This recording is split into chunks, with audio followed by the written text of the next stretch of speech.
é Ibarabu, Emojubara, é Bacoché. Ibarabu, Emojubara, é Madeco e Ibarabu, Emojubara, ela é Baré Chulona. Ibarabu, Emojubara, é Bacoché. Ibarabu, Emojubara, ó Madeco e Ibarabu, Emojubara, ela é Baré Chulona.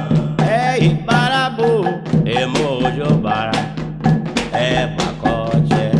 Ibarabu, Emojubara, é Madeco e Ibarabu, Emojubara, ela é Baré Chulona. Ibarabu, Emojubara, é Bacoché. Ibarabu, Emojubara, ó Madeco e Ibarabu, Emojubara, ela é Baré Chulona. Ibarabu, Emojubara, é Bacoché. Ibarabu, Emojubara,